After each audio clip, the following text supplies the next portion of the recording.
এই শাড়িটা বের করার সময় আমার অনেক স্মৃতি মনে পড়ে গেল, অনেক কিছুই চিন্তা করছিলাম। তো সেজন্যই শাড়িটাকে একটু ভিডিও করে নিলাম। আসসালামু আলাইকুম, সবাই কেমন আছেন? আশা করছি ভালো আছেন। এটা ছিল আমাদের বাচ্চাদের পিটি পরীক্ষা শেষ হয়ে যাওয়ার পরে। তো আমরা যেদিন গার্ডিয়ানকে খাতা দেখাই সেদিন একটু মানে একটু মানে চিন্তা ভাবনা যে একটু ভালোভাবে যাওয়া স্কুলে। এমনিতে নর্মালি ভালোভাবেই যাওয়া হয়, তারপরে তার ভেতর থেকেও ভালো তো কিছু থেকেই থাকে।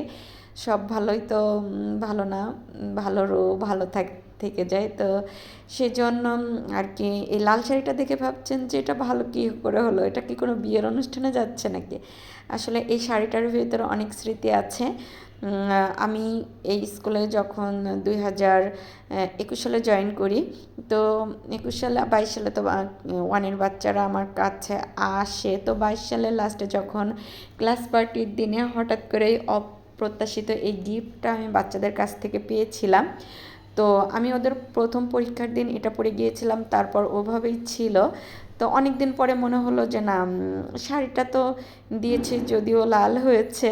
তো আসলে কী ছিল, বাচ্চাদের সেইবার অনুষ্ঠানে ওরা লাল কালারের শাড়ি পরেছিল। তো গার্ডিয়ানরাও ভেবেছিল যে বাচ্চাদের সাথে আমিও লাল পরবো।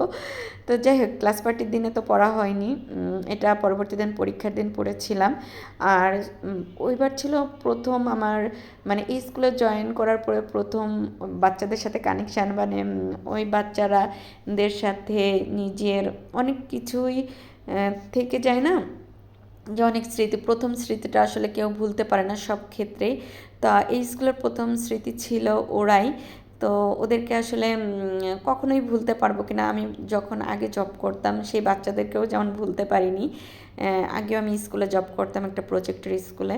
তো এদেরকে আসলে এই প্রথম, সব বাচ্চাকেই টুকিটাকি মনে থাকবে, কিন্তু প্রথম যারা হাতে আসে বা প্রথম যাদেরকে পেয়েছিলাম তাদেরকে ভোলা একটু কষ্টকর হয়ে যায়। তো এবার তো আমি জাস্ট চোখ দিয়ে একটু পানি পড়েছে, কিন্তু ওইবার অনেক কান্না করেছিলাম ওদেরকে যেদিন লাস্ট ক্লাস হলো। তো এটাই আসলে অনেক খারাপ লাগে, অনেক কিছুই। তো এটা আসলে কিছু করার নেই, এটা আসলে ভালোর জন্য অনেক খারাপ, মানে খারাপ সময় পার করতে হয়। এই যে বাচ্চাদের সাথে আমি কিছু মানে ওদের সাথে কিছু স্মৃতি শেয়ার করছি। এটা ছিল লাস্ট ক্লাসের দিন, তারপর এটা ছিল ফাইনাল পরীক্ষা লাস্টের দিন। গার্ডিয়ানরা আমাকে নিয়ে বাইরে খেতে গিয়েছিল। তো এটা এখানেও বাচ্চাদের সাথে কিছু স্মৃতি জড়িয়ে আছে। এই যে তারপরে এটা আসলে এই যে লাল শাড়িটা পরে আমি স্কুলে চলে এসেছি, গার্ডিয়ানের খাতা দেখা কমপ্লিট। তারপর আমাদের স্যার আমাদের সাথে কিছু কথা বলবে, এই জন্য আমরা সবাই বসেছিলাম। আর তারপরে আমরা কিছু, স্যার আসতে লেট হচ্ছিল, কিছু ফটো সেশনও চলেছিল। তো এটাই আসলে শেয়ার করার ছিল। আজ তবে এ পর্যন্তই, সবাই ভালো থাকবেন। আসসালামু আলাইকুম।